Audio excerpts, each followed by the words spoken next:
Do you swear that the testimony you're about to give before... There she was, Christine Blasey Ford, set to go. So help you God. I do. And then, separately, Brett Kavanaugh, both swearing to tell the truth, each with an utterly different story. When I got to the small gathering, first, it was Ford's harrowing tale of sexual assault at a high school gathering 36 years ago. I was pushed onto the bed, and Brett got on top of me. Locked in a bedroom, she described Kavanaugh as visibly drunk, groping her, pulling at her clothes. I believed he was going to rape me. I tried to yell for help. When I did, Brett put his hand over my mouth to stop me from yelling. It was, she said, terrifying. And I thought that Brett was accidentally going to kill me.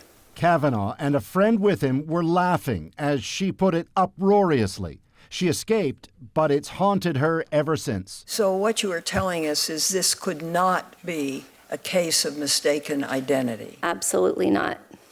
Ford underlined she's coming forward now for one reason only: civic duty. So that those considering his nomination would know about this assault. But if Ford was measured, come his turn, Kavanaugh seemed enraged. This is a circus. The consequences will extend long past my nomination. The consequences will be with us for decades. This confirmation process has become a national disgrace. You have replaced advice and consent with search and destroy. He called the allegations crazy town, last-minute smears, a left-wing conspiracy, denying every accusation. At times, choking up, here noting his young daughter praise for Christine Ford. We mean no ill will. Still, Kavanaugh's fury was evident, condemning the process, blaming Democrats for a calculated political hit, and emphasizing, I will not be intimidated into withdrawing from this process. You've tried hard. Likewise, Democrats were undeterred, pressing Kavanaugh on aspects he seemed uncomfortable with. Not least, is he now open to a deeper investigation? I welcome whatever the committee wants to do, because I'm telling the truth. I want to know what you want to do. I'm telling the truth. I want to know what you want to do, Judge. I'm innocent.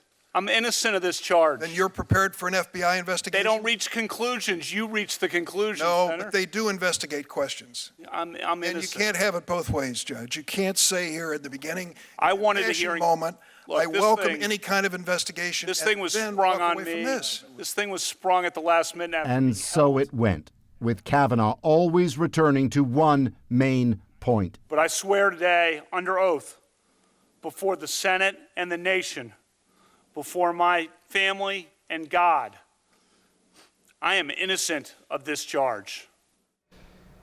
Having heard all of that, the question for U.S. senators now: is Brett Kavanaugh worthy of sitting on the Supreme Court for the rest of his life? Is there any reason to think he may be unfit for the job? Do you believe him or her? Okay, Paul, the president's been pretty vocal about this all week, saying even yesterday he was going to watch and see how it played out. What is he saying tonight?